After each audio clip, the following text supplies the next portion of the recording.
Kaixo, ongietorria, ez dakit konturatu zeran, hau prisma bat dela. Ez zaka dagoen prisma bat konsidera daiteke.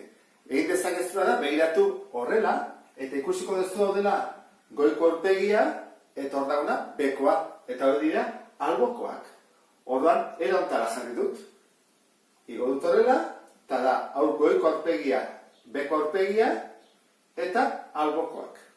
Orain, datuak jarri behar ditugu. Hemenik horrela zenbat da? Aurpegi honetatik horrela doana, 14 zentimetro. Eta triangeluaren albo bakoitza izango da 8koa. 8, 8 eta 8. Orain, formula jarri behar ditugu. Triangeluaren formula zein da?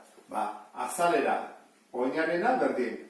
Oina bider altura, zati bi. Eta albokoa, prisma denean beti berdina da, ezta?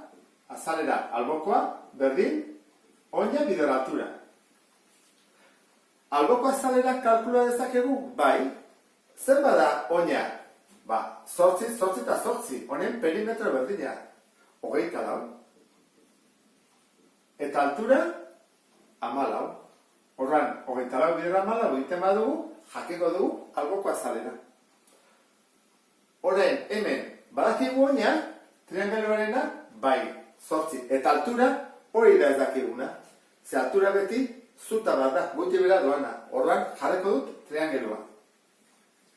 Zuta, triangeluaren aldea badakigu zen baden, bai, 8. Eta hemendik horrela, 8. Beraz, hau erdia delako, 4 gelditzen zaigu. Orduan, lortu dugu triangelua, jarreko dut horrela.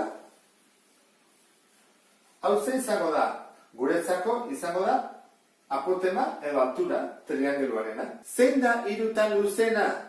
8, ezta? Orduan da 8 berbi hipotenusa delako eta bestea jarriko ditut. 8 bider 8, 74, berdin 16. Orain, kentzen pasatzen badugu, 74 ken 16, gelditzen zaigu altura berbi, 74 ken 16, 48 da, eta berretzen edera, bestadera, errotzen.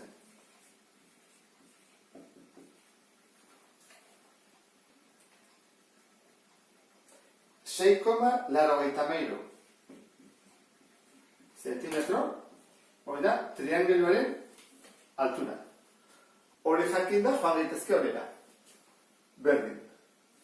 Zen bada triangeluaren oina? 8. Zein da altura? 6,83. Zati bi. Orain, kalkuladurarekin egingo ditu.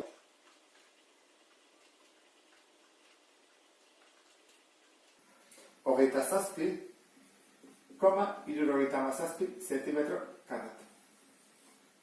Eta hirurogeita hamasei zentimetro karratu. Orain, azalera osoa behar dugu. Azalera osoa, edo totala, izango da. Zenbat horlako ditugu? 2 bat goia eta 2. Beraz, 2 azalera kalkulatu behar ditugu. Gehi, eta alboko bat batera indugulako. Berri 256. Ea zenbat atea zaigu.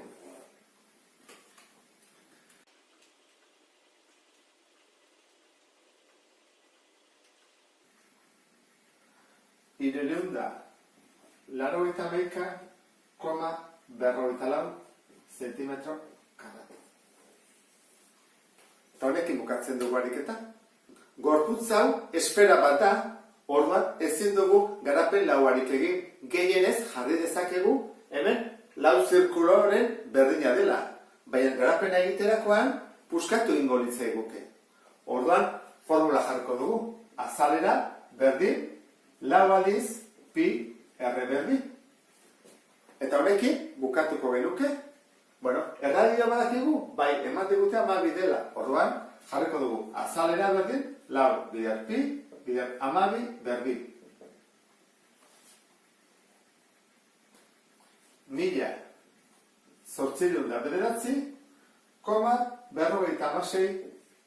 zentimetro karratu.